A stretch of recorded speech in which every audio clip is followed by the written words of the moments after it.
di era kepemimpinan Presiden Prabowo Subianto, ketahanan pangan menjadi salah satu prioritas utama pemerintah. Hari ini, sejumlah komoditas pangan strategis nasional sudah mampu memenuhi kebutuhan dalam negeri. Mulai dari beras, cabai, gula konsumsi, bawang merah, daging ayam, hingga telur ayam. Presiden Prabowo juga menyampaikan keyakinannya dalam sidang Kabinet Paripurna di Istana Negara pada 20 Juli lalu bahwa Indonesia akan menjadi lumbung pangan dunia. Kekuatan sebuah negara bukan hanya diukur dari besarnya gedung pencakar langit atau canggihnya teknologi, tetapi juga dari kemampuan memberi makan rakyatnya sendiri.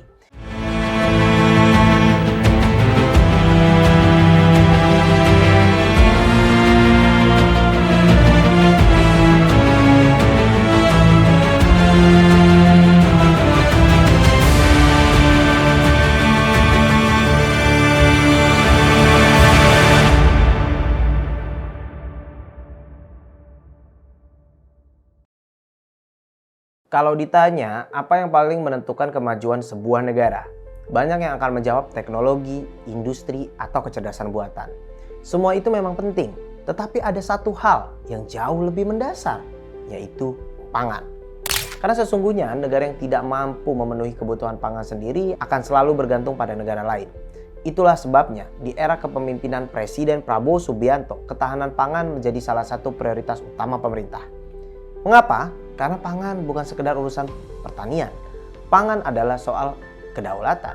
Ketika sebuah negara mampu memproduksi makanan bagi rakyatnya sendiri, negara itu memiliki fondasi yang lebih kuat untuk menghadapi krisis global, perubahan iklim, hingga gejolak ekonomi dunia.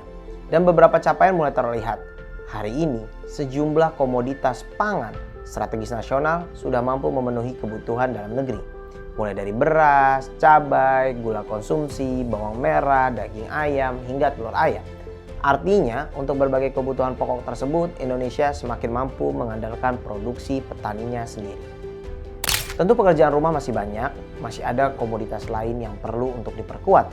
Namun, capaian ini tentu menunjukkan arah yang sedang dibangun oleh pemerintah, mengurangi ketergantungan pada impor dan memperkuat produksi dalam negeri. Salah satu indikator yang paling menarik adalah cadangan beras nasional. Saat ini Indonesia memiliki cadangan beras sekitar 5,4 juta ton. Angka ini disebut sebagai cadangan beras tertinggi sepanjang sejarah Indonesia. Mengapa cadangan beras penting? Karena cadangan pangan adalah bantalan ketika terjadi situasi darurat. Misalnya saat panen terganggu akibat cuaca ekstrim, ketika harga pangan dunia melonjak, atau ketika rantai pasok global mengalami gangguan. Semakin besar cadangan yang dimiliki negara, semakin besar pula kemampuan pemerintah menjaga stabilitas harga dan memastikan masyarakat tetap memperoleh bahan pangan. Tetapi keberhasilan sektor pangan tidak hanya diukur dari banyaknya stok beras. Ada satu indikator lain yang juga sangat penting, yaitu nilai tukar petani atau NTP. Secara sederhana, NTP menggambarkan daya beli petani. Semakin tinggi angkanya, semakin baik tingkat kesejahteraannya. Hari ini, nilai tukar petani Indonesia mencapai 127,73. Ini disebut sebagai angka tertinggi dalam 34 tahun terakhir. Artinya, secara umum pendapatan yang diterima petani meningkat lebih baik dibandingkan biaya yang mereka keluarkan untuk produksi maupun kebutuhan rumah tangga. Tentu angka statistik bukan berarti seluruh persoalan petani telah selesai.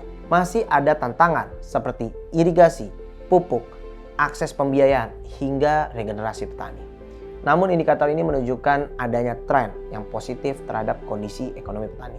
Karena itulah Presiden Prabowo Subianto menyampaikan satu pesan yang cukup menarik.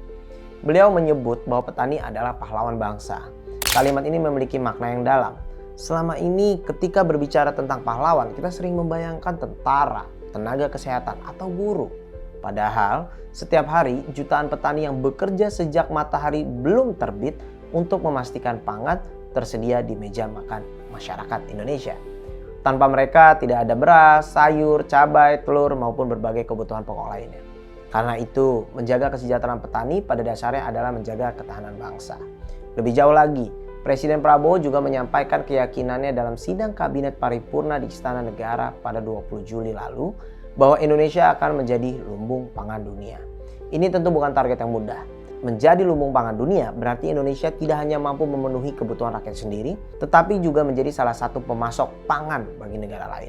Untuk mencapainya dibutuhkan banyak hal.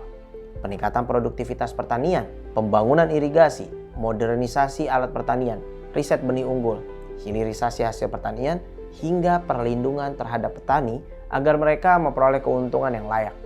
Namun arah kebijakannya mulai terlihat.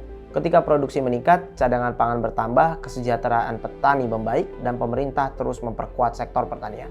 Maka fondasi menuju kemandirian pangan semakin kuat. Karena pada akhirnya kekuatan sebuah negara bukan hanya diukur dari besarnya gedung pencakar langit atau canggihnya teknologi, tetapi juga dari kemampuan memberi makan rakyatnya sendiri.